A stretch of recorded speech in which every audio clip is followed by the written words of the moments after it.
Polycarbonate leakage check பண்ண போகிறோம் water ஊற்றி. சிலிக்கான்லாம் பண்ணியாச்சு. ஒரு 1 ஹவரில் அது காஞ்சிரும்.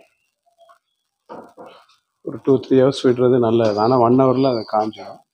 காஞ்சதுக்கப்புறம் இந்த எட்ஜஸ் எல்லாம் தண்ணி ஊற்றி பார்க்கணும். பார்த்தீங்கன்னா இப்போ தண்ணி ஊற்றிட்டு இருக்காங்க. எட்ஜஸ் எல்லாம் தண்ணி ஊற்றிட்டு இருக்காங்க. லீக் வருதான்னு இப்படி தான் செக் பண்ணணும். இப்படி ஊற்றும் போது நம்மளுக்கு தெரிஞ்சிடும். எங்கேயாவது ஒரு சின்ன ஒரு இது இருந்தால் கூட அதுக்கப்புறம் கொஞ்சம் காய விட்டுட்டு தண்ணியை தொடச்சிட்டு அதுக்கப்புறம் சிலிக்கான் பண்ணணும். பார்த்தீங்கன்னா மேலேருந்து தண்ணி ஊற்றி பார்த்துட்டு இருக்காங்க.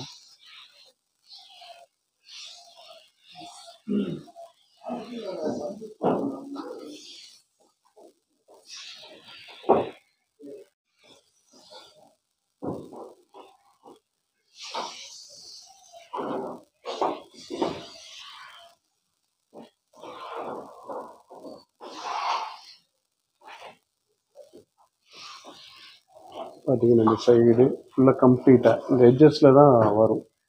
தண்ணி வர்றதா இருந்தால் இங்கே தான் வரணும். அதேமாதிரி இங்கே அந்த இடம் எல்லாமே தண்ணி ஊற்றி செக் பண்ணிகிட்டு இருக்கோம். பார்த்தீங்கன்னா இப்போ இந்த இடத்துலலாம் ஊற்றிட்டு இருக்காங்க. எந்த லீக்கேஜும் வரல. கம்ப்ளீட்டாக இங்கே இந்த இடத்துல எல்லாமே ஊற்றியாச்சு. இந்த இடத்துல எதுலேயுமே வரல. வந்தால் இப்படி இந்த இடத்துல வடிஞ்சு வரும் தண்ணி. இப்படி இங்கே வடிஞ்சு வரும். ஆனால் எந்த லீக்கேஜும் வரல. தண்ணி ஊற்றி செக் பண்ணிகிட்டு இருக்கோம்.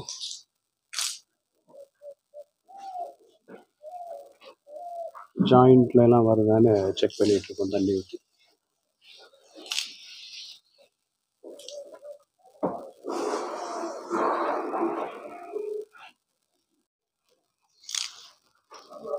தண்ணி கம்ப்ளீட்டாக இங்கேருந்து எல்லாமே வெளியே வந்துடுது.